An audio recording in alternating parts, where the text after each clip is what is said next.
न्याय का संकल्प अपनी 138 साल की यात्रा के हर पड़ाव पर भारतीय राष्ट्रीय कांग्रेस देश के सभी लोगों की समस्याओं, विकास, आकांक्षाओं और आशाओं और अपेक्षाओं के साथ खड़ी रही है। स्वतंत्रता आंदोलन के दौरान हमारा मुख्य उद्देश्य स्वतंत्रता प्राप्त करना था। कांग्रेस तब महात्मा गांधी और कई अन्य महान नेताओं के ज्ञान और बलिदान से निर्देशित थी। स्वतंत्रता के बाद से डॉक्टर बाबा साहेब अम्बेडकर और उस समय के अन्य प्रबुद्ध लोगों द्वारा तैयार कांग्रेस का धर्म सिद्धांत भारत का संविधान रहा है। स्वतंत्रता के बाद से कांग्रेस भारत की आशा और उम्मीद की किरण रही है। हमारी नीतियों ने मुख्य रूप से कृषि प्रधान अर्थव्यवस्था में तेजी से औद्योगिकीकरण को प्रोत्साहित किया। भारत को अकाल से त्रस्त देश से दुनिया भर के देशों को खाद्यान्न निर्यातक, वैश्विक सॉफ्टवेयर पावरहाउस में बदल दिया। भारत के उत्थान के लिए वैज्ञानिक और तकनीकी नींव रखी और अनुसंधान और उच्च शिक्षा के शीर्ष श्रेणी के संस्थान बनाए, जिनके स्नातक दुनिया में सर्वश्रेष्ठ माने जाते हैं। एक ओर उदारीकरण और सुधारों के कारण कांग्रेस की लगातार सरकारों द्वारा आर्थिक विकास को गति दी गई, वहीं दूसरी ओर हमारी सामाजिक कल्याण नीतियों ने ये सुनिश्चित किया कि भारत की विकास गाथा में प्रत्येक नागरिक हितधारक हो। संयुक्त प्रगतिशील गठबंधन (यूपीए) द्वारा तैयार किए गए मनरेगा और राष्ट्रीय खाद्य सुरक्षा अधिनियम जैसे सामाजिक कल्याण कार्यक्रमों ने भारत को अंतर्राष्ट्रीय वित्तीय संकट 2008, वैश्विक आर्थिक मंदी 2013, विमुद्रीकरण 2016 और कोविड-19 2020 से उबरने में मदद की है। कांग्रेस दोहराती है कि भारत का संविधान हमेशा हमारे साथ रहेगा और हमारा एकमात्र मार्गदर्शक बना रहेगा। 5 साल पहले लोकसभा चुनाव से पहले कांग्रेस ने 54 पन्नों का घोषणापत्र जारी किया था। मोदी सरकार के पहले कार्यकाल के रिकॉर्ड के आधार पर कांग्रेस ने देश की राजनीति और अर्थव्यवस्था की अनिश्चित स्थिति और भाजपा (एनडीए) सरकार के फिर से चुने जाने के खतरे के बारे में लोगों को आगाह किया था। दुख की बात है कि देश की स्थिति के बारे में हमारा आकलन सही साबित हुआ है। पिछले 5 सालों में ये संकट और गहरा गया है। कांग्रेस ने अपने 2019 के घोषणापत्र में जो वादे और आश्वासन दिए थे, वे आज भी प्रासंगिक हैं। इसलिए कांग्रेस अपने 2019 के घोषणापत्र में कही गई बातों को दोहराते हुए शुरू करती है और आपसे आग्रह करती है कि आप उस घोषणापत्र के बिंदुओं को इस घोषणापत्र के हिस्से के रूप में पढ़ें। कांग्रेस पहले दी गई अपनी चेतावनी को दोहराती है। कांग्रेस ने कहा था, युवाओं की नौकरियां चली गई हैं। आज बेरोजगारी दर 8% है और स्नातकों में बेरोजगारी दर 40% से अधिक है। कांग्रेस ने कहा था, किसानों ने उम्मीद और भरोसा खो दिया है। 2021 में किसानों को 3 काले कृषि कानूनों के खिलाफ लड़ने के लिए 16 महीने तक सड़कों पर उतरना पड़ा। उन कानूनों ने किसानों को व्यापारिक, कॉर्पोरेट घरानों का गुलाम बना दिया होता। किसान आज फिर सड़कों पर हैं। कांग्रेस ने कहा था, जीएसटी के कारण व्यापारियों का कारोबार बर्बाद हो गया है। इसने अत्यधिक करों से लाखों व्यापारियों को लूटा है और मुक्त व्यापार को बाधित किया है। कांग्रेस ने कहा था, सूक्ष्म, लघु और मध्यम उद्यमों ने अपना विश्वास खो दिया है। लाखों सूक्ष्म, लघु और मध्यम उद्यम (एमएसएमई) बंद हो गए हैं और अब वे रोजगार पैदा करने में सक्षम नहीं हैं। कांग्रेस ने कहा था, महिलाओं में सुरक्षा की भावना खत्म हो गई है। 2014 से 2022 के बीच महिलाओं के खिलाफ अपराध 31% बढ़ गए हैं। कांग्रेस ने कहा था, वंचित समुदायों ने अपने आर्थिक अधिकार खो दिए हैं। सरकार के विभिन्न विभागों और अन्य सार्वजनिक क्षेत्र के उपक्रमों (पीएसयू) में रिक्त पदों के कारण अनुसूचित जाति, अनुसूचित जनजाति और पिछड़े वर्ग के लोग नौकरियों से वंचित हो गए हैं। आदिवासी लोगों को उनके वन अधिकारों से वंचित किया गया है। कांग्रेस ने कहा था, सरकारी संस्थाओं की स्वतंत्रता खत्म हो गई है। संवैधानिक निकायों सहित हर संस्था को कमजोर किया गया है और कुछ मामलों में सरकार के अधीन होने के लिए मजबूर किया गया है। हमारी सबसे बड़ी चिंता भय, धमकी और नफरत का मौजूदा माहौल है। हर वर्ग के लोग पिछले 5 सालों से डर में जी रहे हैं। लोगों को डराने के लिए कानून और जांच एजेंसियों को हथियार बनाया गया है और अपने शब्दों और कार्यों के माध्यम से भाजपा और उसके सहयोगियों ने विभिन्न धर्मों, भाषा और जाति समूहों के लोगों के बीच नफरत फैलाई है। जिन खतरों के बारे में हमने पहले चेतावनी दी थी, वे आज एक कड़वी सच्चाई बन गए हैं। अर्थव्यवस्था संकट में है। ये दावा करने के बावजूद कि भारत दुनिया की सबसे तेजी से बढ़ती बड़ी अर्थव्यवस्था है। यूपीए के तहत वर्ष 2004-14 के दौरान हमारी विकास दर एक समान रही।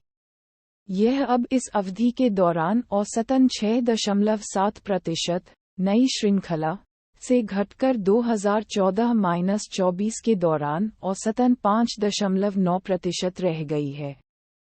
अर्थव्यवस्था को दोगुना करने के लक्ष्य, जो यूपीए द्वारा हासिल किया गया था, के विपरीत वास्तविक रूप से भारत की जीडीपी वर्ष 2013-14 में 100 लाख करोड़ रुपये से बढ़कर वर्ष 2023-24 में केवल 173 लाख करोड़ रुपये हो जाएगी, जो लक्ष्य से बहुत कम है।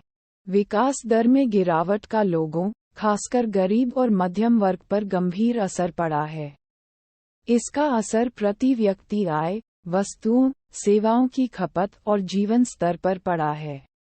घरेलू निवल संपत्ति में गिरावट आई है। घरेलू देनदारियों में वृद्धि हुई है और परिवार अधिक कर्ज में हैं। अमीर और गरीब तथा मध्यम वर्ग के बीच असमानता तेजी से बढ़ी है, जिससे समानता और सामाजिक और आर्थिक न्याय के लक्ष्यों को गहरा झटका लगा है। थॉमस पिकेटी सहित प्रमुख वैश्विक अर्थशास्त्रियों द्वारा भारत में आय और धन असमानता 1922-2023 अरबपति राज का उदय शीर्षक वाली एक रिपोर्ट से पता चलता है कि प्रधानमंत्री नरेंद्र मोदी के अधीन भारत ब्रिटिश राज की तुलना में अधिक असमान है। भारत के शीर्ष 1% द्वारा अर्जित राष्ट्रीय आय का हिस्सा आज अपने उच्चतम ऐतिहासिक स्तर पर है और वैश्विक स्तर पर सबसे अधिक है। असमानता में वृद्धि विशेष रूप से 2014 और 2023 के बीच देखी गई है। मनरेगा के तहत पंजीकृत और सक्रिय श्रमिकों की संख्या और 80 करोड़ लोगों की मुफ्त खाद्यान्न प्रति व्यक्ति प्रति माह 5 किलो पर निर्भरता व्यापक गरीबी के निश्चित संकेतक हैं। ग्लोबल हंगर इंडेक्स में भारत 125 देशों में 111वें स्थान पर है। आज सबसे बड़ा खतरा ये है कि भारत अब एक सच्चा स्वतंत्र और लोकतांत्रिक गणराज्य नहीं रह जाएगा। भारत में लोकतंत्र खोखला होता जा रहा है और देश तेजी से एक व्यक्ति और एक पार्टी की तानाशाही बनने की ओर बढ़ रहा है।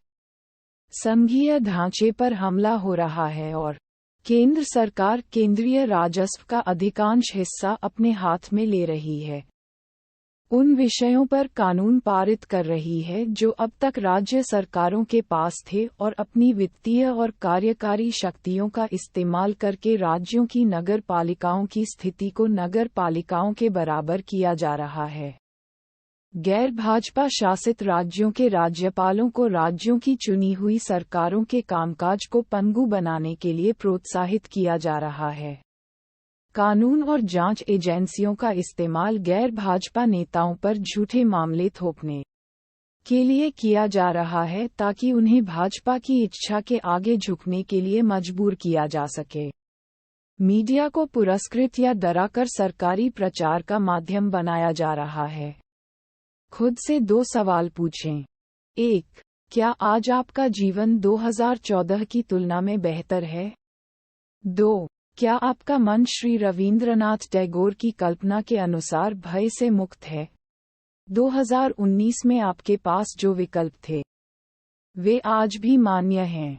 विकल्प कांग्रेस या भाजपा नहीं, बल्कि उससे कहीं बढ़कर है। आपको चुनना होगा, लोकतांत्रिक सरकार या अधिनायकवादी शासन के बीच, स्वतंत्रता या भय के बीच, सभी के लिए समृद्धि या कुछ लोगों के लिए धन के बीच, न्याय और अन्याय के बीच। 2024 का लोकसभा चुनाव एकदलीय तानाशाही के बजाय लोकतंत्र, भय के बजाय स्वतंत्रता, कुछ लोगों की समृद्धि के बजाय सभी के लिए आर्थिक विकास और अन्याय के बजाय न्याय को चुनने का अवसर प्रदान करेगा। कांग्रेस आपसे अपील करती है कि आप धर्म, भाषा और जाति से परे देखें, समझदारी से चुनाव करें और एक लोकतांत्रिक सरकार स्थापित करें जो भारत के सभी लोगों के लिए काम करेगी। हम आपसे, भारतीय राष्ट्रीय कांग्रेस, को वोट देने की अपील करते हैं। न्याय की मांग, सामाजिक न्याय। पिछले 7 दशकों से कांग्रेस पार्टी समाज के पिछड़े, वंचित, उत्पीड़ित और शोषित वर्गों और जातियों के हक और अधिकार के लिए सबसे मुखरता से आवाज उठाती रही है। कांग्रेस उनकी उन्नति के लिए लगातार प्रयास करती रही है, लेकिन जाति के आधार पर भेदभाव आज भी हमारे समाज की सच्चाई है। अनुसूचित जाति, अनुसूचित जनजाति और पिछड़ा वर्ग देश की आबादी का लगभग 70% हिस्सा है, लेकिन अच्छी नौकरियों, अच्छे व्यवसायों और उच्च पदों पर उनकी भागीदारी काफी कम है। जन्म के आधार पर इस तरह की असमानता, भेदभाव और अवसर की कमी किसी भी आधुनिक समाज में बर्दाश्त नहीं की जानी चाहिए। कांग्रेस पार्टी निम्नलिखित कार्यक्रमों के माध्यम से ऐतिहासिक असमानताओं की इस खाई को पाटेगी। 1. कांग्रेस देश भर में आर्थिक सामाजिक जाति जनगणना कराएगी। इसके माध्यम से कांग्रेस जातियों, उपजातियों और उनकी आर्थिक सामाजिक स्थिति का पता लगाएगी। जनगणना से प्राप्त आंकड़ों के आधार पर कांग्रेस उनकी स्थिति में सुधार के लिए सकारात्मक कदम उठाएगी। 2. कांग्रेस पार्टी अनुसूचित जाति, अनुसूचित जनजाति, अन्य पिछड़ा वर्ग और गरीब सामान्य वर्ग के लिए आरक्षण पर 50% की सीमा को हटाएगी। 3. कांग्रेस बिना किसी भेदभाव के सभी जातियों और समुदायों के लोगों के लिए शिक्षा और नौकरियों में आर्थिक रूप से कमजोर वर्ग (EWS) के लिए 10% आरक्षण लागू करेगी। 4. कांग्रेस 1 साल के भीतर अनुसूचित जाति, अनुसूचित जनजाति और पिछड़े वर्ग के लिए आरक्षित सभी रिक्त पदों को भरेगी। 5. कांग्रेस सरकारी और सार्वजनिक क्षेत्र के उपक्रमों में संविदा भर्ती के बजाय नियमित भर्ती करेगी, और जो संविदा कर्मचारी अभी हैं उन्हें नियमित करेगी। 6. कांग्रेस अनुसूचित जाति और अनुसूचित जनजाति समुदायों के लोगों को घर बनाने और व्यवसाय शुरू करने के लिए उपलब्ध ऋण सीमा बढ़ाएगी। 7. कांग्रेस भूमिहीनों को जमीन वितरित करेगी। 8. कांग्रेस सार्वजनिक खरीद नीति का दायरा बढ़ाएगी ताकि अनुसूचित जाति और अनुसूचित जनजाति समुदायों से आने वाले ठेकेदारों को सार्वजनिक कार्यों के लिए अधिक ठेके मिलें। 9. कांग्रेस अनुसूचित जाति, अनुसूचित जनजाति और पिछड़े वर्ग के छात्रों को मिलने वाली छात्रवृत्ति को दोगुना करेगी, खासकर उच्च शिक्षा के लिए। कांग्रेस अनुसूचित जाति और अनुसूचित जनजाति के छात्रों को विदेश में अध्ययन करने में मदद करेगी। PhD छात्रवृत्ति की संख्या दोगुनी की जाएगी। 10. कांग्रेस गरीब छात्रों, खासकर अनुसूचित जाति और अनुसूचित जनजाति के छात्रों के लिए हर ब्लॉक में आवासीय विद्यालय खोलेगी। 11. कांग्रेस सामाजिक न्याय का संदेश फैलाने के लिए स्कूली पाठ्यक्रम में समाज सुधारकों की जीवनी और उनके कार्यों को शामिल करेगी। 12. कांग्रेस अध्ययन और चर्चा को बढ़ावा देने के लिए हर जिले में अंबेडकर भवन सह पुस्तकालय की स्थापना करेगी। 13. कांग्रेस संविधान के अनुच्छेद 15(5) के अनुसार अनुसूचित जाति, अनुसूचित जनजाति और पिछड़े वर्ग के छात्रों के लिए निजी शिक्षण संस्थानों में आरक्षण प्रदान करने के लिए कानून बनाएगी। 14. कांग्रेस वार्षिक बजट के तहत अनुसूचित जाति उपयोजना और जनजातीय उपयोजना के लिए संसाधनों के आवंटन को अधिकृत करने और योजनाओं के कार्यान्वयन की निगरानी के लिए कानून पारित करेगी। 15. कांग्रेस हाथ से मैला उठाने की कुप्रथा को समाप्त करेगी। सभी हाथ से मैला उठाने वालों को किसी अन्य कार्य के लिए कुशल बनाया जाएगा और उन्हें रोजगार प्रदान किया जाएगा। उनके लिए एक सम्मानजनक और सुरक्षित जीवन सुनिश्चित किया जाएगा। हाथ से मैला उठाने वालों के रूप में रोजगार का निषेध और उनका पुनर्वास अधिनियम 2013 को सख्ती से लागू किया जाएगा और हाथ से मैला उठाने वालों को काम पर रखने वालों को दंडित किया जाएगा। साथ ही हाथ से मैला धोने के दौरान जान गंवाने वाले सफाई कर्मचारियों के परिवारों को 30 लाख रुपए का मुआवजा दिया जाएगा। कांग्रेस सीवर और सेप्टिक टैंकों को साफ करने वाली मशीनें खरीदने के लिए पर्याप्त संसाधन आवंटित करेगी ताकि मानव मल को हटाया जा सके। सभी सफाई कर्मचारियों के लिए मुफ्त बीमा सुनिश्चित किया जाएगा। 16. कांग्रेस अनुसूचित जाति और अनुसूचित जनजाति अत्याचार निवारण अधिनियम 1989 को सख्ती से लागू करेगी। प्रत्येक राज्य की राजधानी में एक हेल्पलाइन स्थापित की जाएगी।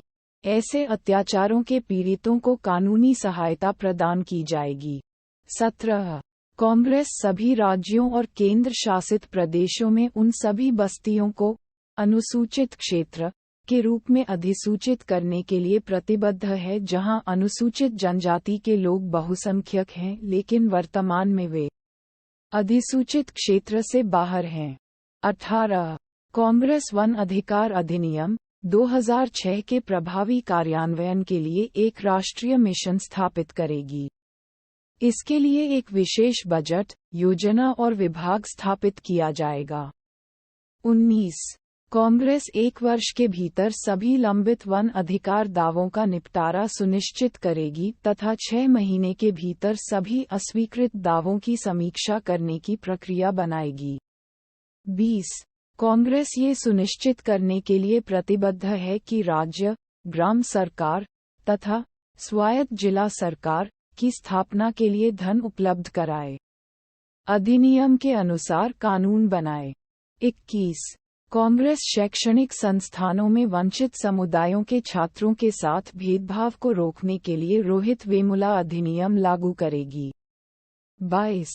कांग्रेस रेन के आयोग की सिफारिशों को लागू करेगी तथा विमुक्त और खानाबदोश जनजातियों के बच्चों को मुफ्त शिक्षा प्रदान करेगी।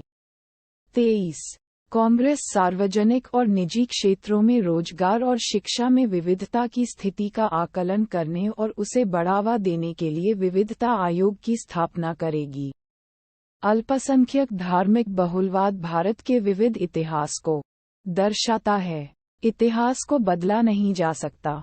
भारत में रहने वाले सभी लोग और भारत में पैदा हुए सभी बच्चे समान रूप से मानवाधिकारों के हकदार हैं, जिसमें अपने धर्म का पालन करने का अधिकार भी शामिल है। बहुलवाद और विविधता भारत की प्रकृति के मूल में हैं तथा हमारे संविधान की प्रस्तावना में निहित हैं। भारत के इतिहास और लोकतांत्रिक परंपराओं को समझते हुए कांग्रेस का मानना है कि देश में तानाशाही या बहुसंख्यकवाद के लिए कोई जगह नहीं है। भाषाई और धार्मिक अल्पसंख्यकों को भारत के किसी भी अन्य नागरिक की तरह मानवीय और नागरिक अधिकार प्राप्त हैं। कांग्रेस भारत में अल्पसंख्यकों के अधिकारों को बनाए रखने और उनकी रक्षा करने के लिए प्रतिबद्ध है। 1. कांग्रेस भारतीय संविधान के अनुच्छेद 15, 16, 25, 28, 29 और 30 के तहत अल्पसंख्यकों को दिए गए मौलिक अधिकारों का सम्मान करेगी और उन्हें बनाए रखेगी। 2. कांग्रेस भारतीय संविधान के अनुच्छेद 15, 16, 29 और 30 के तहत भाषाई अल्पसंख्यकों को दिए गए मौलिक अधिकारों का सम्मान करेगी और उन्हें बनाए रखेगी। 3. कांग्रेस अल्पसंख्यक छात्रों और युवाओं को शिक्षा, रोजगार, व्यवसाय, सेवा, खेल, कला और अन्य क्षेत्रों में बढ़ते अवसरों का पूरा लाभ उठाने के लिए प्रोत्साहित और सहायता करेगी। 4. कांग्रेस विदेश में अध्ययन के लिए मौलाना आजाद छात्रवृत्ति को फिर से लागू करेगी और छात्रवृत्तियों की संख्या में वृद्धि करेगी। 5. अल्पसंख्यकों का आर्थिक सशक्तिकरण उनके मानवीय और नागरिक अधिकारों का प्रयोग करने में सक्षम होने के लिए आवश्यक है। कांग्रेस आसान ऋण प्रदान करने की नीति बनाएगी। 6. कांग्रेस ये सुनिश्चित करेगी कि अल्पसंख्यकों को शिक्षा, स्वास्थ्य सेवा, सरकारी नौकरियों, सार्वजनिक निर्माण अनुबंधों, कौशल विकास, खेल और सांस्कृतिक गतिविधियों में बिना किसी भेदभाव के उचित अवसर मिलें। 7. कांग्रेस ये सुनिश्चित करेगी कि हर नागरिक की तरह अल्पसंख्यकों को भी पहनावे, खान-पान, भाषा और व्यक्तिगत कानूनों की स्वतंत्रता मिले। 8. कांग्रेस व्यक्तिगत कानूनों में सुधार को बढ़ावा देगी। ये सुधार संबंधित समुदायों की भागीदारी और सहमति से किए जाएंगे। 9. कांग्रेस संविधान की 8वीं अनुसूची में और अधिक भाषाओं को शामिल करने की लंबे समय से चली आ रही मांग को पूरा करने का वादा करती है। वरिष्ठ नागरिक, विकलांग व्यक्ति और LGBTQIA जोड़। 1. वरिष्ठ नागरिकों, विधवाओं और विकलांग लोगों के लिए पेंशन में केंद्र सरकार का योगदान केवल 200-500 रुपये प्रति माह है। कांग्रेस पेंशन की इस राशि को बढ़ाकर न्यूनतम 1000 रुपये प्रति माह करेगी। 2. कांग्रेस वरिष्ठ नागरिकों को कानूनी सेवाओं तक आसान पहुंच प्रदान करने के लिए कदम उठाएगी, खासकर उपेक्षा, दुर्व्यवहार, परित्याग, बेदखली और वित्तीय धोखाधड़ी से संबंधित मामलों में। 3. कांग्रेस माता-पिता और वरिष्ठ नागरिकों के भरण पोषण और कल्याण अधिनियम 2007 की समीक्षा करेगी, इसकी कमियों को दूर करेगी और इसे प्रभावी रूप से लागू करेगी। 4. कांग्रेस वरिष्ठ नागरिकों के लिए सार्वजनिक परिवहन, रेल और सड़क में यात्रा छूट को फिर से लागू करेगी। 5. कांग्रेस संविधान के अनुच्छेद 15 और 16 का विस्तार करेगी ताकि विकलांगता, अक्षमता या यौन अभिविन्यास के आधार पर भेदभाव को रोका जा सके। 6. कांग्रेस ब्रेल लिपि और सांकेतिक भाषा को भाषा के रूप में मान्यता देगी। 7. कांग्रेस राष्ट्रीय विशेष शिक्षा समिति विशेष जरूरतों और विकलांग बच्चों को गुणवत्तापूर्ण शिक्षा प्रदान करेगी। शोध एवं उत्कृष्टता का केंद्र स्थापित करेगी। 8. छत्तीसगढ़ में कांग्रेस सरकार द्वारा लागू किए गए अधिनियम की तर्ज पर कांग्रेस देश भर में स्थानीय सरकारी निकायों में दिव्यांग व्यक्तियों को अनिवार्य प्रतिनिधित्व प्रदान करेगी। 9. कांग्रेस दिव्यांग व्यक्तियों के अधिकार अधिनियम 2016 को सख्ती से लागू करेगी। 10. कांग्रेस सार्वजनिक निजी भागीदारी के माध्यम से देश भर में दिव्यांग लोगों के लिए सहायता एवं देखभाल केंद्र स्थापित करने की योजना लागू करेगी। 11. कांग्रेस व्यापक विचार विमर्श के बाद ऐसा कानून बनाएगी जो LGBTQIA समुदाय की नागरिक भागीदारी, सिविल यूनियन को कानूनी मान्यता देगा। कांग्रेस एक सुरक्षा कानून पारित करेगी जो डॉक्टरों और अन्य स्वास्थ्य कर्मियों के खिलाफ उनके कर्तव्यों का पालन करते समय हिंसा की घटनाओं को आपराधिक बनाएगा। कांग्रेस पहली राजनीतिक पार्टी थी जिसने स्वीकार किया कि लोगों का स्वास्थ्य और स्वास्थ्य देखभाल सरकार की एकमात्र जिम्मेदारी है। कांग्रेस ने भारत में पहली स्वास्थ्य योजना शुरू की। हमारा दृढ़ विश्वास है कि सभी नागरिकों को स्वास्थ्य का मौलिक अधिकार है। 1. कांग्रेस वादा करती है कि सरकारी स्वास्थ्य संस्थानों जैसे अस्पताल, क्लिनिक, प्राथमिक स्वास्थ्य केंद्र, मोबाइल स्वास्थ्य इकाई, डिस्पेंसरी और स्वास्थ्य शिविरों में प्रत्येक नागरिक को गुणवत्तापूर्ण स्वास्थ्य सेवा निःशुल्क उपलब्ध होगी। निःशुल्क स्वास्थ्य सेवा में परामर्श, जांच, उपचार, सर्जरी, दवाएं और पुनर्वास शामिल होगा। 2. राजस्थान में कांग्रेस सरकार द्वारा लागू की गई चिरंजीवी योजना की तर्ज पर 25 लाख रुपये तक के निःशुल्क उपचार के लिए पूरे देश में कैशलेस बीमा योजना लागू की जाएगी। 3.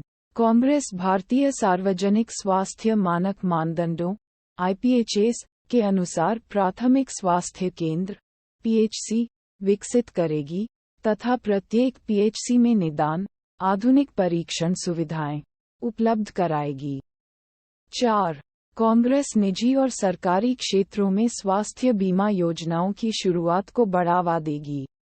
मौजूदा सार्वभौमिक स्वास्थ्य सेवा कार्यक्रम को विभिन्न वर्गों की आवश्यकताओं के अनुरूप पुनः डिजाइन किया जाएगा तथा निजी अस्पतालों, गैर लाभकारी स्वास्थ्य सेवा संस्थानों और स्वास्थ्य केंद्रों को इसके अंतर्गत शामिल करने की अनुमति दी जाएगी। 5. कांग्रेस ये सुनिश्चित करेगी कि मातृत्व लाभ सभी महिलाओं को उपलब्ध हो। सभी नियोक्ताओं को अपने कर्मचारियों को अनिवार्य रूप से सवेतन मातृत्व अवकाश, वेतन सहित, प्रदान करना होगा। 6. कांग्रेस स्वास्थ्य के लिए बजट आवंटन को हर साल चरणबद्ध तरीके से बढ़ाकर 2028-29 तक बजट का न्यूनतम 4% करेगी। 7. कांग्रेस ग्रामीण क्षेत्रों में सेवारत डॉक्टरों के लिए कठिनाई भत्ते को दोगुना करेगी तथा उनके रहने के लिए उपयुक्त सुविधाएं प्रदान करेगी। 8. कांग्रेस फ्रंटलाइन स्वास्थ्य कर्मियों, जैसे आशा कार्यकर्ता, आंगनवाड़ी कार्यकर्ता, मिड डे मील रसोइया आदि, के मानदेय में केंद्र सरकार का योगदान दोगुना होगा। 9. कांग्रेस हर जिले में एक सरकारी चिकित्सा सुविधा है, कॉलेज सह अस्पताल स्थापित करेगी। 10. कांग्रेस 3 साल के भीतर सरकारी स्वास्थ्य संस्थानों और मेडिकल कॉलेजों में सभी रिक्त पदों, मेडिकल और पैरामेडिकल, को भरेगी। 11. मेडिकल कॉलेज खोलने के लिए न्यूनतम 75% पद भरे जाने चाहिए। कानूनी बाध्यता होगी। 12. कांग्रेस राष्ट्रीय चिकित्सा आयोग अधिनियम की समीक्षा करेगी और कमियों को दूर करेगी। आयोग (NMC) को अपनी जिम्मेदारियों का निर्वहन करने की पूरी स्वतंत्रता दी जाएगी। 13. कांग्रेस 2500 से अधिक आबादी वाली बस्तियों में एक अतिरिक्त आशा कार्यकर्ता की नियुक्ति करेगी। 14. कांग्रेस ये सुनिश्चित करेगी कि सरकार द्वारा सभी चिकित्सा प्रणालियों को बढ़ावा दिया जाए। 15. कांग्रेस ये सुनिश्चित करेगी कि दवाओं के सभी निर्माताओं पर कड़ी निगरानी रखी जाए ताकि वे अच्छी गुणवत्ता बनाए रखें और अच्छी उत्पादन प्रक्रियाओं का पालन करें। 16. कांग्रेस केंद्र सरकार की डिस्पेंसरियों की संख्या में तेजी से विस्तार करेगी। सभी केंद्र सरकार की डिस्पेंसरियां उचित मूल्य पर अच्छी गुणवत्ता वाली ब्रांडेड और जेनेरिक दवाएं वितरित करेगी। 17. कांग्रेस टीकाकरण के लिए एक राष्ट्रीय मिशन शुरू करेगी। वर्तमान में देश में केवल 76% बच्चों का पूर्ण टीकाकरण हुआ है। कांग्रेस 5 साल के भीतर 100% बच्चों का पूर्ण टीकाकरण सुनिश्चित करेगी। 18. कांग्रेस मध्याह्न भोजन योजना को कक्षा 12वीं तक बढ़ाएगी ताकि बच्चों में पोषण संबंधी कमियों को दूर किया जा सके और स्टंटिंग, उम्र के हिसाब से कम ऊंचाई, और कुपोषण, ऊंचाई के हिसाब से कम वजन, की घटनाओं को कम किया जा सके। युवा न्याय, युवाओं के लिए न्याय, युवाओं के लिए न्याय। आज के युवाओं में भविष्य निहित है। ये कहावत भारत जैसे युवा राष्ट्र के लिए विशेष रूप से प्रासंगिक है, जिसकी औसत आयु मात्र 28 वर्ष है। आज भारत के युवा बेरोजगारी के साथ साथ निराशा का भी सामना कर रहे हैं। इसका मूल कारण भारी बेरोजगारी है जो भाजपा (NDA) सरकार के शासन में हर साल बढ़ती जा रही है। कांग्रेस एक सशक्त युवा न्याय कार्यक्रम के माध्यम से भारत के युवाओं की आकांक्षाओं को पूरा करेगी। 1. पहली नौकरी की गारंटी। कांग्रेस अप्रेंटिस एक्ट 1961 को बदलकर अप्रेंटिसशिप अधिकार अधिनियम लाएगी। ये कानून 25 वर्ष से कम आयु के प्रत्येक डिप्लोमा धारक या कॉलेज ग्रेजुएट के लिए निजी या सार्वजनिक क्षेत्र की कंपनी में 1 वर्षीय अप्रेंटिसशिप कार्यक्रम प्रदान करेगा। इस कानून के तहत प्रत्येक प्रशिक्षु को प्रति वर्ष 1 लाख रुपये का मानदेय दिया जाएगा, जिसे नियोक्ता कंपनी और सरकार द्वारा समान रूप से वहन किया जाएगा। ये कानून युवाओं को कौशल प्रदान करेगा, रोजगार की संभावना बढ़ाएगा और करोड़ों युवाओं को रोजगार के अवसर प्रदान करेगा। 2. कांग्रेस नौकरी परीक्षाओं के पेपर लीक, प्रश्नपत्र लीक के मामलों का निपटारा करने के लिए फास्ट ट्रैक कोर्ट स्थापित करेगी और पीड़ितों को वित्तीय मुआवजा प्रदान करेगी। 3. कांग्रेस केंद्र सरकार में विभिन्न स्तरों पर स्वीकृत लगभग 30 लाख रिक्त पदों को भरेगी। कांग्रेस यह निर्धारित करेगी कि पंचायत और नगर निकायों में रिक्तियों को राज्य सरकारों की सहमति से एक निश्चित समय सारिणी के अनुसार भरा जाएगा। 4. कांग्रेस स्टार्टअप के लिए फंड ऑफ फंड्स योजना का पुनर्गठन करेगी और उपलब्ध फंड का 50% 5,000 करोड़ रुपये देश के सभी जिलों में समान रूप से आवंटित करेगी, जहां तक संभव हो, ताकि देश भर में 40 वर्ष से कम उम्र के स्टार्टअप युवाओं को अपना व्यवसाय शुरू करने के लिए धन उपलब्ध कराया जा सके, ताकि वे अपने व्यवसाय का विस्तार कर सकें और रोजगार के अवसर पैदा कर सकें। 5. कांग्रेस उन आवेदकों आकांक्षी को एकमुश्त राहत प्रदान करेगी जो महामारी के दौरान 1 अप्रैल 2020 से 30 जून 2021 तक सरकारी परीक्षा में शामिल नहीं हो पाए थे। 6. कांग्रेस सरकारी परीक्षाओं और सरकारी पदों के लिए आवेदन शुल्क समाप्त करेगी। 7. व्यापक बेरोजगारी के कारण कांग्रेस सभी छात्र शिक्षा ऋणों के संबंध में 15 मार्च 2024 तक ब्याज सहित ऋण बकाया माफ करेगी और बैंकों को सरकार द्वारा प्रतिपूर्ति की जाएगी। 8. कांग्रेस 21 वर्ष से कम आयु के प्रतिभाशाली और उभरते खिलाड़ियों को 10,000 रुपये प्रति माह की खेल छात्रवृत्ति प्रदान करेगी।